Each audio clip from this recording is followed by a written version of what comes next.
11th class, in the last class we started discussing about glycolysis, right?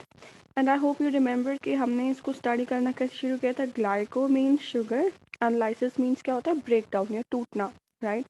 So we were studying कि how glucose breaks down.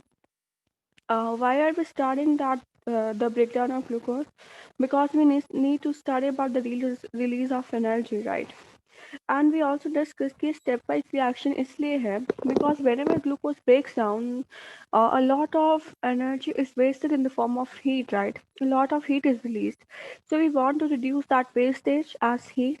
So that's why we are starting these step wise reactions. I always told you that nature always tries to attain its best, right? हमेशा conserve करने की सोचती है.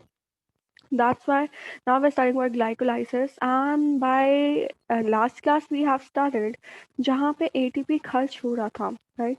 Where we were spending the ATP, and that was at 2 points.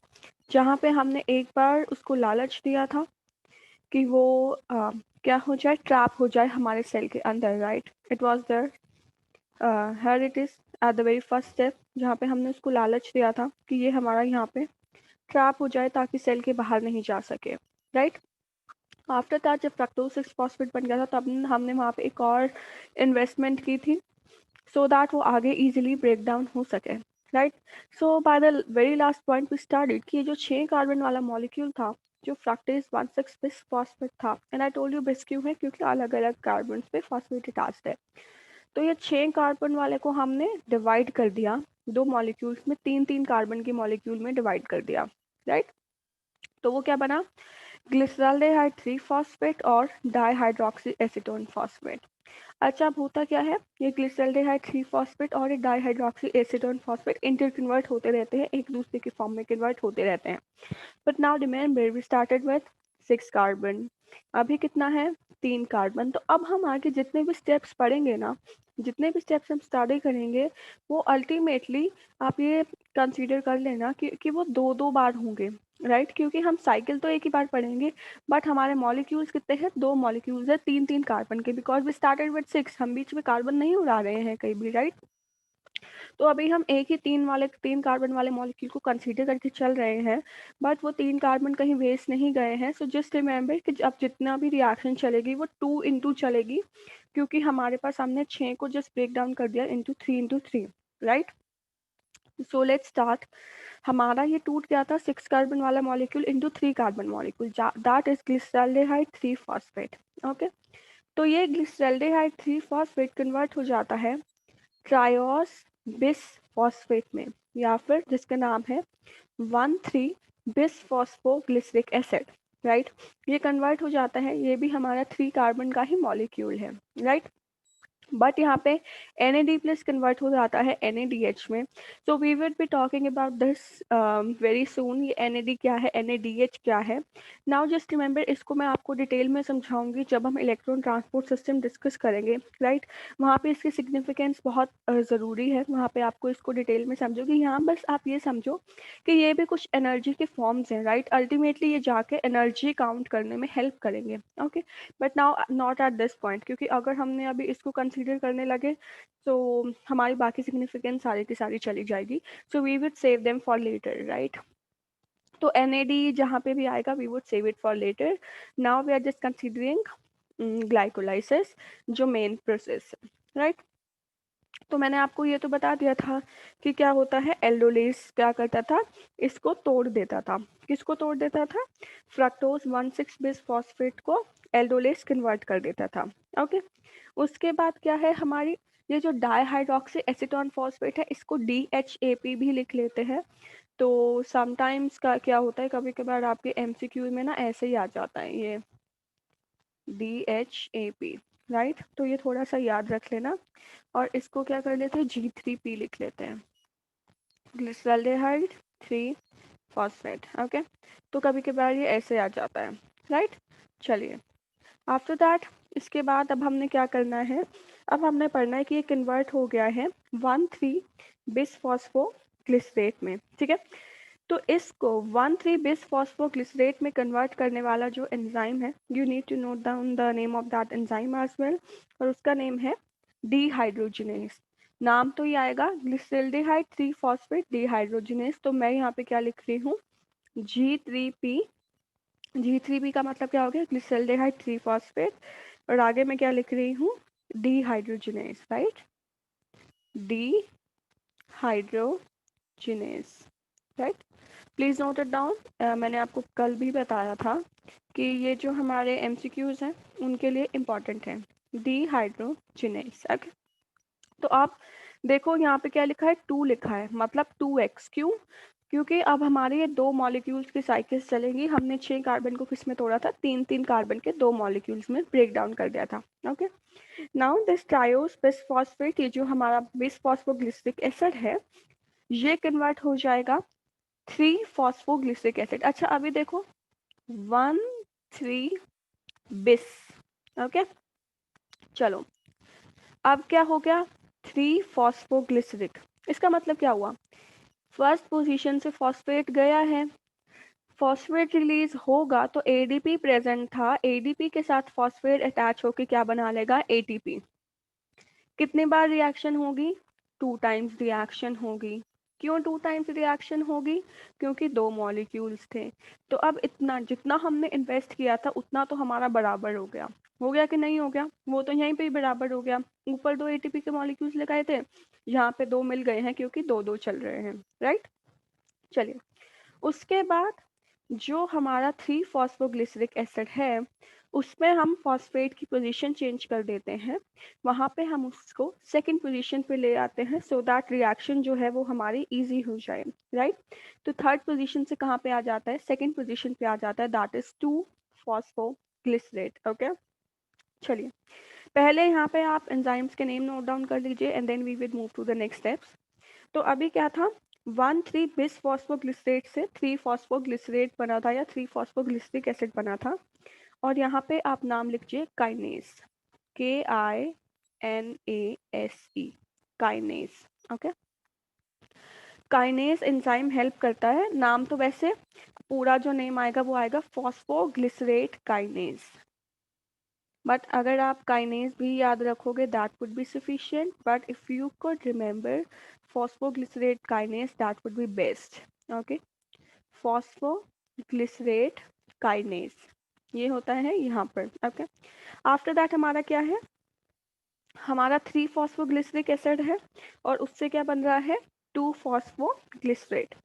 यहाँ पे क्या हो रहा है, सिर्फ पोजीशन चेंज हो रही है, तो यहाँ पे जो हमारा एंजाइम एक्ट करेगा that would be phosphoglyceromutase, phosphoglyceromutase. Please note it down, ये आपके नीट में काम आने वाले हैं। आई एम रिपीटिंग कि ये सीबीएसई में या स्कूल लेवल पे काम नहीं आने वाले, but still we are doing so that it might help you somewhere. तो हमारा क्या काम करेगा, ये फॉस्फोग्लिसरोम्यूटेज यहाँ काम करेगा, राइट। और ये जो काइनेस का पूरा नाम था वो क्या था, फॉस्फोग्लिसरेट काइनेस। तो हमने क्या किया है, हमने सिर्फ इतना किया है कि फॉस्फेट की पोजीशन चेंज कर दी है from third carbon to second carbon, right. ये जो आगे 2x चल रहा है इसका मतलब क्या है, अगेन आई एम रिपीटिंग कि हमारे 2-2 मॉलिक्यूल्स हैं, क्योंकि ये जो रिएक्शंस हैं सारे 2-2 में चल रही हैं क्योंकि 6 कार्बन को 2 में तोड़ दिया था। ओके, चलिए अब ये जो 2 फॉस्फोग्लिसरेट है, now it's converted into phosphoenol pyruvate, right. ये जब आप हायर क्लासेस पे पढ़ोगे, like not in school level, जब आप अपने ग्राड के लेवल पे पढ़ोगे देन यू वुड अंडरस्टैंड कि एनर्जी, जब भी हम एनर्जी को कंजर्व करना चाहते हैं, जब भी एनर्जी को आगे प्रोड्यूस करना चाहते हैं, बचाना चाहते हैं, that's why these all reactions are taking place. तो फॉस्फोग्लिसरेट को कन्वर्ट कर दिया जाता है फॉस्फोइनोल पायरुवेट में, इसको हम PEP भी कहते हैं। Okay, phosphoglycerate is now converted into phosphoenol pyruvate, और जो यहाँ पे एंजाइम है वो वर्क करेगा इनोलेज। इनोलेज क्या करेगा, फॉस्फोग्लिसरेट में अंदर इनोल ग्रुप को ऐड करवा देगा, so that's why it would B phosphoenol pyruvate. Okay, और अब क्या होगा, अगेन हम क्या करेंगे, यहाँ से फॉस्फेट रिमूव कर देंगे, फॉस्फेट रिमूव करेंगे तो फिर क्या बनेगा, ATP बनेगा। Okay, here ATP formation takes place और एंड में क्या बच जाएगा, पायरुविक एसिड। कितने मॉलिक्यूल्स? 2 मॉलिक्यूल्स, क्योंकि हमने जब उसको डिवाइड किया था 2 पार्ट्स में, वहीं से ही हमारी 2 साइकिल्स होनी शुरू हो गई थी। तो 6 कार्बन को ब्रेक डाउन करके 2-2 मॉलिक्यूल्स बना लिए हैं 3-3 कार्बन के, राइट? अच्छा, अब काउंट करते हैं एटीपी। अब ज़रा ध्यान से देखो, अभी तो सिर्फ हमने ग्लाइकोलाइसिस ही किया है जो सब ऑर्गेनिल्स में होती है, अभी तो आगे चलेंगे, राइट? एक बार इन्वेस्टमेंट यहाँ की थी 1 एटीपी की, एक बार इन्वेस्टमेंट यहाँ की थी 2 एटीपी की, राइट? इतना ही तो इन्वेस्टमेंट की थी, इन्वेस्टमेंट तो और कहीं भी नहीं की हमने। ओके, चलो अब आगे देखते हैं क्या हुआ। एटीपी मिला कितना, ठीक है? चलो, 1 एटीपी मिला हमें इस स्टेप पर, जो आपको डिवीजन के बाद दिख रहा है। तो ये 1 एटीपी मिला है और एक बार यहाँ एटीपी मिला है, बट ये रिएक्शन कितने टाइम चल रही है? 2 टाइम्स चल रही है, मतलब एटीपी कितने मिले? 4। स्पेंड कितने किए थे? 2। नेट गेन ऑफ एटीपी कितना हुआ? 2 ATP, right? So sometimes you are asked the question directly in the form of MCQs कि ग्लाइकोलाइसिस में जो हमारा नेट गेन है एटीपी का वो कितना होता है। So you should be able to answer it that it's 2 ATP molecules, right? क्योंकि 2 तो हमने स्पेंड कर दिए, राइट? हमने स्टार्टिंग में उसको लालच दे दिया था, तो अगर हमें 4 मिले भी हैं बट स्टिल जो हमारा नेट गेन है वो सिर्फ 2 का ही है। Okay, always remember it. चलिए, जैसे और आपकी जो एनसीईआरटी में दिया हुआ है लाइक 1,3 बिस फॉस्फोग्लिसरेट को यहाँ पे बीपीजीए लिखा हुआ है।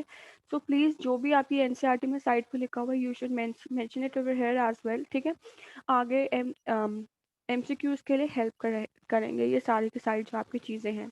और 3 फॉस्फोग्लिसल्डिहाइड को पीजीएएल लिखा हुआ है। Okay, so you should mention it over here as well. It would help you to attempt the MCQs. Cycle में कोई फर्क नहीं पड़ेगा, आप दोनों में से कुछ भी नाम लिख दें, but surely they are going to affect your MCQs. Okay, चलिए, तो अब क्या हुआ? डायरेक्टली 2 एटीपीज का फायदा हुआ और ग्लाइकोलाइसिस के बाद हमारा बनता क्या है? पायरुविक एसिड बन जाता है जो हमारा 3 कार्बन का मॉलिक्यूल है। This 10 step process of glycolysis is very very important और आपको ये इसी सीक्वेंस में ऐसे ही याद होनी चाहिए। If you can remember the name of enzymes well and good, if you can not, जो आपकी एनसीईआरटी में दिए हैं वो आपको याद रखने पड़ेंगे, otherwise it's totally up to you, right? But in for while attempting the MCQs for it, those are surely going to help you. Okay, चलिए, अब क्या हुआ? When we started discussing about glycolysis, we discussed कि glycolysis तो एक ऐसी process है जो सब ऑर्गेनिजम्स में होती है, right? It is universal to all the organisms. But अब चलो ग्लाइकोलाइसिस यूनिवर्सल है तो ग्लूकोज तोड़ भी दिया, अब इसके बाद क्या? पायरुविक एसिड बनाने के बाद क्या? हमें तो एंड में एनर्जी बनानी है ना, हमें तो एनर्जी चाहिए। अभी तो 2 मॉलिक्यूल्स ही बने, 2 मॉलिक्यूल से क्या होगा? 2 मॉलिक्यूल्स तो ऐसे ही खत्म हो जाएंगे। हमें तो बहुत सारी एनर्जी बनाने हैं, मतलब इतना सा, मतलब ग्लूकोज खाएं और बस 2 ही मॉलिक्यूल्स तो कुछ भी बात नहीं बनी, राइट? तो अब फिर हम आगे की स्टेप्स पढ़ते हैं। तो अब ये जो पायरुविक एसिड है, अब इसको हैंडल करने के अलग अलग तरीके हैं अलग अलग ऑर्गेनिजम्स पे, depending on the conditions, depending on the availability of oxygen की, उनको ऑक्सीजन कितनी अवेलेबल है, किस अमाउंट में अवेलेबल है, राइट? तो ये आप अपने 10th क्लास के लेवल पे भी स्टडी कर आए हो, तो we are just going to discuss that. Okay, क्या होता है? This pyruvic acid can be converted to lactic acid, it could undergo alcoholic fermentation और aerobic respiration, राइट? अभी हम डिस्कस करेंगे। तो अब आपको ये तो पता है कि फर्मेंटेशन कब होती है? एनारोबिक कंडीशन में होती है, राइट? यूनिसेलुलर यूकेरियोट्स में भी होती है जब ऑक्सीजन की कमी हो जाती है ना? बट अगर हमें CO2 की, अगर हमें ग्लूकोज की कंप्लीट ऑक्सीडेशन करनी है, अगर ग्लूकोज को पूरा का पूरा ऑक्सीडाइज करना है तो that maximum amount of energy can be release, तो वो फिर ग्लूकोज किस में कन्वर्ट हो जाएगा? Into CO2 and H2O, carbon dioxide और वाटर की फॉर्मेशन होगी एन में। लेकिन हमारे पास ऑर्गेनिजम्स, उसके लिए हमें एक साइकिल समझनी पड़ेगी जिसको हम बोलते हैं Krebs cycle, right? Krebs cycle या TCA साइकिल, अभी हम नेक्स्ट टॉपिक में उसको डिस्कस करेंगे। ये हम एरोबिक रेस्पिरेशन में स्टडी करेंगे जो हमारी होती है माइटोकॉन्ड्रिया में, राइट? और उसके लिए हमें क्या चाहिए? ऑक्सीजन चाहिए। ओके, चलिए, उससे पहले हम ये टॉपिक डिस्कस कर लेते हैं फर्मेंटेशन का। So pretty easy topic, right? ये तो 10th क्लास वाला ही रिपीट हो रहा है, but let's just understand and then we would move to next topic. Fermentation में क्या होता है, ये हमें पता है। ग्लूकोज की इनकम्प्लीट ऑक्सीडेशन होगी। कैसे होगी? एनारोबिक कंडीशंस में होगी, राइट? एनारोबिक कंडीशन में होगी, ऑब्वियसली का रिएक्शन किस पे होगी? पायरुविक एसिड पे होगी, क्योंकि ग्लूकोज से पायरुविक एसिड तो हमने बना लिया। कैसे बनाया? With the help of glycolysis बनाया, है ना? जिसमें ग्लाइकोलाइसिस में हमने किया क्या? ग्लूकोज को कन्वर्ट कर लिया इनटू पायरुविक एसिड। अब वो पायरुविक एसिड अगर उसको एनारोबिक कंडीशन मिलती है तो उसके इनकम्प्लीट ऑक्सीडेशन होगी and that would be converted into ethanol. वो इथेनॉल में चला जाएगा, CO2 एंड इथेनॉल, ठीक है? तो हमारे वहाँ पे एंजाइम्स होते हैं, pyruvic acid decarboxylase and alcohol dehydrogenase. ये दो एंजाइम्स होते हैं जो इन पे एक्ट करते हैं, ओके? साथ ही साथ कुछ ऐसे बैक्टीरियाज होते हैं जो पायरुविक एसिड से लैक्टिक एसिड बना लेते हैं, ओके? अभी हम फिगर पे देखते हैं and then it would be more clear.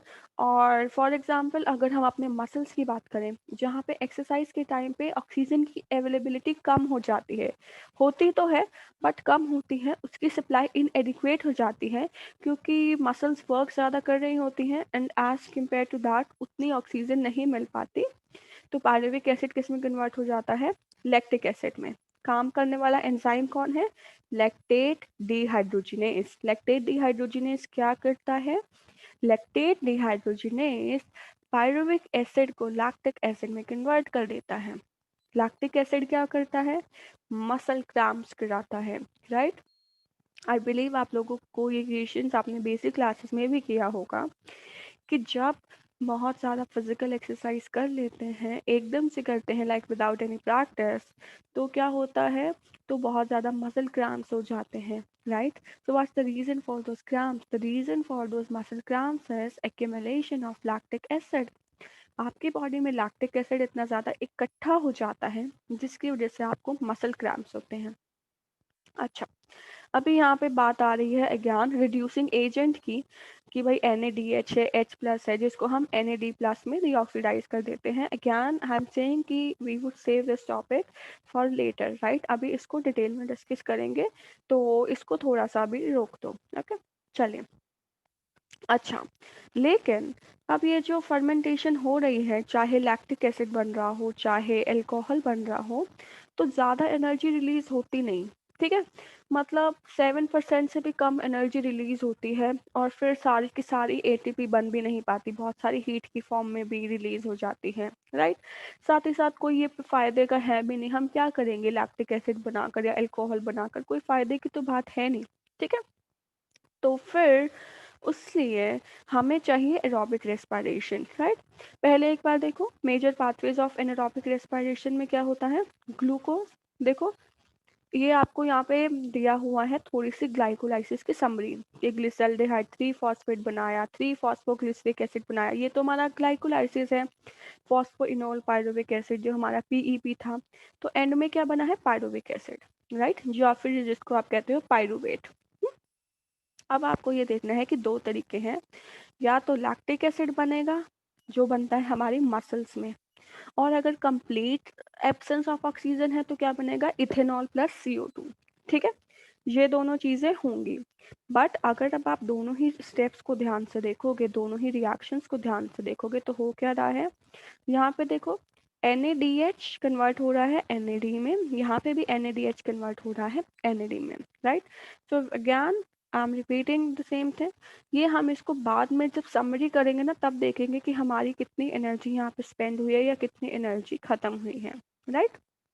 चलिए, तो अब हम आ जाते हैं अपने यूकेरियोटिक ऑर्गेनिजम्स पे, क्योंकि हमने ये बात डिस्कस कर ली है कि जो एनारोबिक रेस्पिरेशन है वो तो फायदे की है नहीं, उसमें एनर्जी बहुत कम ऑब्टेन होती है, तो हमें तो वो करना नहीं है।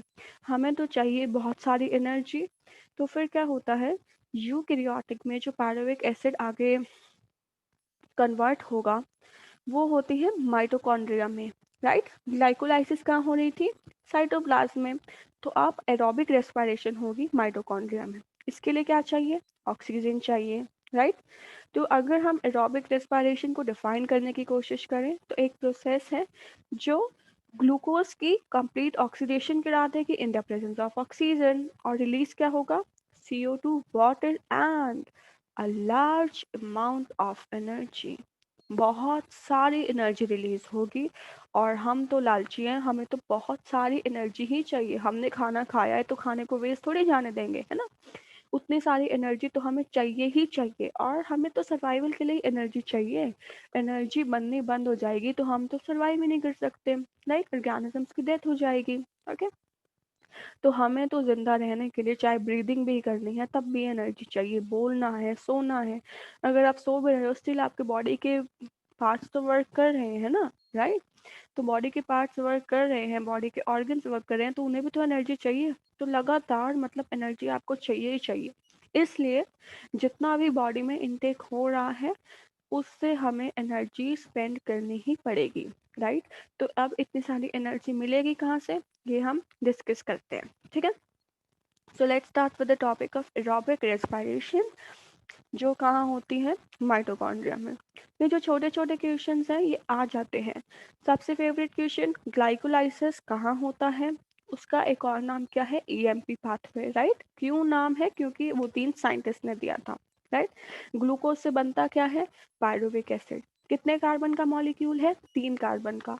स्टार्ट किससे किया था, 6 कार्बन से। ग्लूकोज कितने कार्बन का है, 6 कार्बन का। पायरुविक एसिड कितने का है, 3 कार्बन का। तो ये कैसा हुआ, 6 और 3 इतना अनबैलेंस क्यों, क्योंकि हमने 3 3 कार्बन के 2 मॉलिक्यूल्स बनाए हैं, तो अल्टीमेटली क्या हुआ, 6 कार्बन ही हो गया। ओके, चलिए अब क्या करना है हमने, पायरुवेट को, पायरुवेट कहाँ पड़ा है, साइटोप्लाज्म में। क्यों, क्योंकि ग्लाइकोलाइसिस हुई है साइटोप्लाज्म में। एरोबिक रेस्पिरेशन कहाँ करोगे, माइटोकॉन्ड्रिया में। तो अब आपको करना क्या है, अब आपको पायरुवेट को, जो ग्लाइकोलाइसिस का प्रोडक्ट है, उसको आपने माइटोकॉन्ड्रिया में ट्रांसफर करना है। बट एक तो मुश्किल है, मुश्किल ये है कि पायरुवेट माइटोकॉन्ड्रिया की लेयर्स को क्रॉस नहीं कर सकता। नाउ अब क्या किया जाए, क्या किया जाए अभी डिस्कस करते हैं। बस उससे पहले आपको 2 स्टेप्स दिए या क्रूशियल इवेंट्स बताए हैं that we would be discussing in detail. होगा क्या, पायरुवेट की कंप्लीट ऑक्सीडेशन होगी। कैसे, by step wise removal of the hydrogen atoms. Step wise धीरे धीरे हाइड्रोजन एटम्स की रिमूवल करेंगे, leaving 3 molecules of CO2। CO2 के 3 मॉलिक्यूल्स निकाल देंगे, राइट। कैसे करेंगे, अभी जब हम आगे साइकिल्स डिस्कस करेंगे तब आपको समझ आएगा। उसके बाद इलेक्ट्रॉन्स की पासिंग ऑन होगी ताकि ATP की सिंथेसिस हो सके। ये मैं आपको पढ़ाऊंगी जब हम पढ़ेंगे इलेक्ट्रॉन ट्रांसपोर्ट सिस्टम। इसी चैप्टर का ही सबसे इम्पॉर्टेंट पार्ट है, right. The most important part of the chapter electron transport system that we would be discussing in detail, right. अभी ये कंप्लीट ऑक्सीडेशन ऑफ जो पायरुवेट, जो आपका फर्स्ट स्टेप है वो है क्रेब्स साइकिल। तो क्रेब्स साइकिल या TCA साइकिल वो हम अभी डिस्कस करने जा रहे हैं in the next topic, and the next step is ETS, electron transport system, that we would discuss it next class, right. चलिए अब जो आपको सबसे इंटरेस्टिंग बात नोट करनी है कि जो सबसे पहली प्रोसेस है, right, that is oxidation of pyruvate. जो पायरुवेट को हम ऑक्सीडाइज कर देंगे वो कहाँ होती है, माइटोकॉन्ड्रिया के मैट्रिक्स में, माइटोकॉन्ड्रिया के अंदर वाले पार्ट में। और जो ये इलेक्ट्रॉन ट्रांसपोर्ट सिस्टम है ना, जहाँ पे हम इलेक्ट्रॉन्स की ट्रांसपोर्ट ही करेंगे, वो माइटोकॉन्ड्रिया के इनर मेम्ब्रेन में होती है। But don't worry about that, उसके लिए पैनिक करने की जरूरत नहीं है, वो तो हम डिटेल में आराम से डिस्कस करने ही वाले हैं, ठीक है। चलिए अब समझ लो कि जो पायरुवेट साइटोप्लाज्म में पड़ा था, जो पायरुवेट साइटोप्लाज्म में बना था ग्लाइकोलाइसिस की वजह से, अब उसका होगा क्या। अब मैंने आपको बताया है कि उसको माइटोकॉन्ड्रिया के अंदर जाना है। माइटोकॉन्ड्रिया के अंदर जाए कैसे, परमिशन ही नहीं है पायरुवेट को जाने की, राइट। तो अब क्या होगा, ये इसके साथ कुछ स्टेप्स होंगे, इसके साथ कुछ रिएक्शंस होंगे, और उसकी वजह से जो प्रोडक्ट्स बनेंगे, those products can then enter into the mitochondrial matrix, ठीक है। दो आपकी एनसीईआरटी में सीधा सीधा लिखा है कि pyruvate after it enters mitochondrial matrix it undergoes oxidative decarboxylation, but remember ये ऐसे नहीं जाता सीधा सीधा, राइट। इसके साथ कुछ रिएक्शंस होती हैं, उसको हम लिंकर रिएक्शन बोलते हैं, linker reaction. When we would be studying about the complete balance sheet, जब मैं आपको बैलेंस शीट पढ़ाऊंगी तब वहाँ पर वो लिंकर रिएक्शन डिटेल में लिखवा दूंगी. But for the time being let's focus on our NCERT and then we would do the extra part. ठीक है, पहले एनसीईआरटी कर लो, फिर जो एक्स्ट्रा पार्ट बचेगा वो कर लेंगे. ठीक है, तो अभी आपको क्या पढ़ना है, अभी आपको ये पढ़ना है कि जो हमारा पायरुविक एसिड है वो कोएंजाइम ए के साथ एक्ट करता है. जो ये COA लिखा है that is representing coenzyme A. ठीक है, पायरुविक एसिड कोएंजाइम ए के साथ रिएक्ट कर जाता है और इसके साथ NAD+ भी आता है. एंजाइम है हमारा पायरुवेट डिहाइड्रोजिनेस. क्या है? Pyruvate dehydrogenase. प्रेजेंस किसकी चाहिए? मैग्नीशियम की चाहिए. तो पायरुवेट डिहाइड्रोजिनोज की प्रेजेंस में पायरुविक एसिड को एंजाइम ए के साथ रिएक्ट कर जाता है और बन क्या जाता है? Acetyl co enzyme A. Remember, pyruvic acid कितने कार्बन का मॉलिक्यूल था? 3 कार्बन का. एसिटाइल को एंजाइम में पता है कितने कार्बन का मॉलिक्यूल है? 2 कार्बन का. तो एक कार्बन कहाँ गया? एक कार्बन ये रहा इन द फॉर्म ऑफ CO2. ठीक है, अभी आओ ऊपर. कितने रिलीज होने थे? 3 मॉलिक्यूल्स ऑफ CO2 रिलीज होने थे. अभी तक कितना रिलीज हुआ है? 1, है ना. तो अभी देखते हैं बाकी 2 कहाँ रिलीज होंगे. ठीक है, एंड अगेन फिर से हमारा सेव्ड फॉर लेटर NADH और H+ बन जाता है. ठीक है, इस प्रोसेस में क्या होता है? NADH के 2 मॉलिक्यूल्स प्रोड्यूस्ड होते हैं from the metabolism of 2 molecules of pyruvic acid. ठीक है, 2 मॉलिक्यूल्स अगर पायरुविक एसिड के मेटाबोलाइज होंगे तो NADH कितने प्रोड्यूस होंगे? 2 molecules of NADH would be produced. क्योंकि अब आप एक बात याद रखना, पायरुविक एसिड एक ग्लाइकोलाइसिस से कितने पायरुविक एसिड बने हैं? 2. तो अब हम जितनी भी रिएक्शन पढ़ेंगे, जितनी भी स्टेप्स पढ़ेंगे वो एक्चुअली कितनी बार हो रही होंगी? 2 बार हो रही होंगी.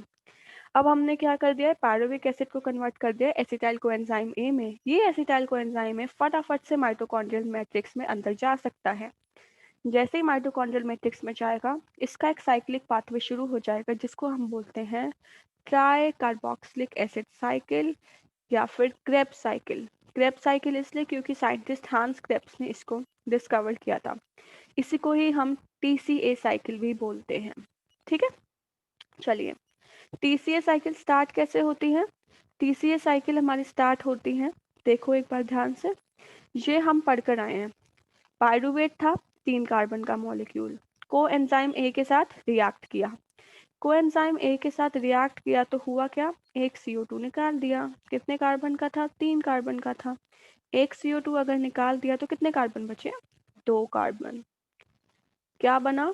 एसिटाइल कोएंजाइम ए. ठीक है, क्या बना है? एसिटाइल कोएंजाइम ए. ये कहाँ चला जाएगा?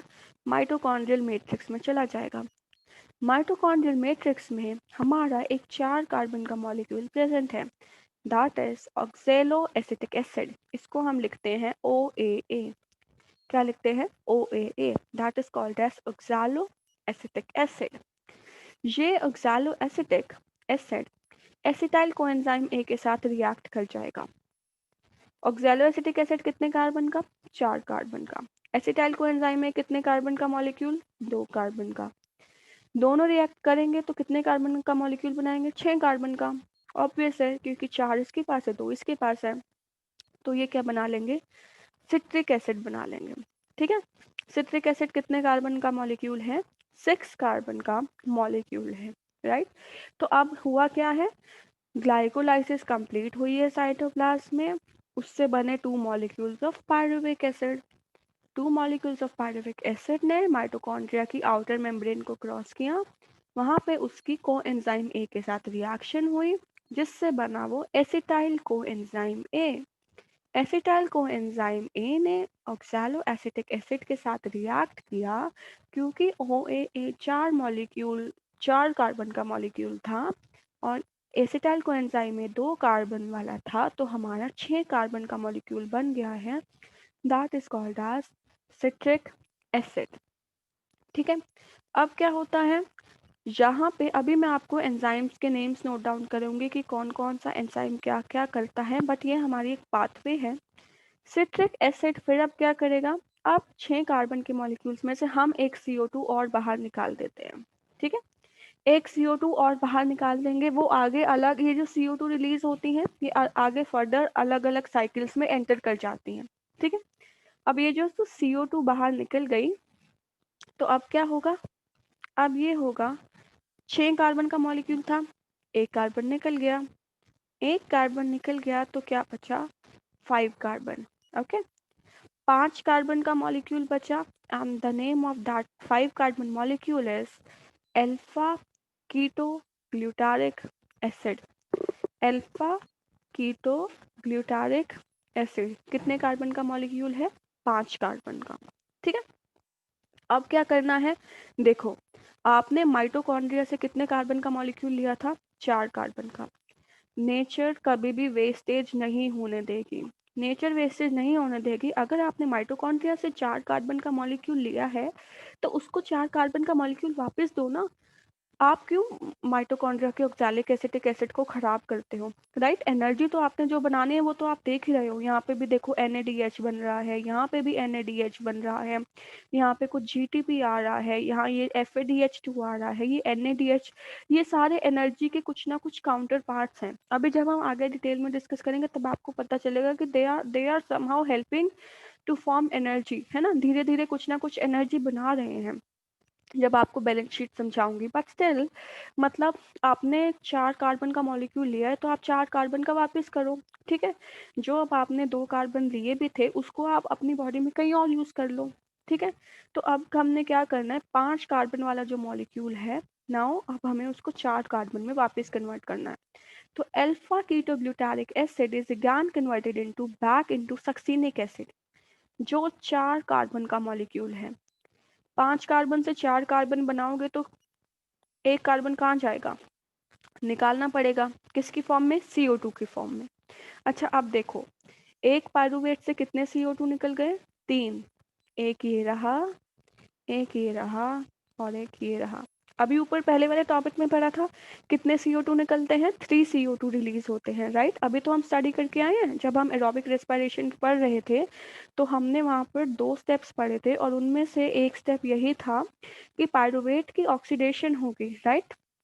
देखो ध्यान से, complete oxidation of pyruvate bye step wise removal of all the hydrogen atoms, ये हम अभी डिस्कस करेंगे। लीविंग 3 मॉलिक्यूल्स ऑफ CO2, एक पाइरूवेट से कितने CO2 निकल गए, 3 CO2, पहला CO2, दूसरा CO2 एंड तीसरा CO2, राइट। आफ्टर दैट इसके साथ क्या क्या होगा, सक्सीनिक एसिड आगे कहाँ कन्वर्ट होगा, कौन कौन से एंजाइम्स हैं, that also we need to discuss कि क्या क्या एंजाइम्स हैं, क्या क्या एंजाइम्स काम करेंगे, right. That we are going to discuss in the next class. For today you just need to remember this half citric acid cycle, इसको याद रखो, क्या क्या कैसे कैसे हो रहा है उसको याद रखो। Then in the next class I would let you know कि कौन से एंजाइम्स हैं जो यहाँ पे काम करेंगे और रीजंस क्या हैं इनका पूरा काम करने के, right. That's all for today's class.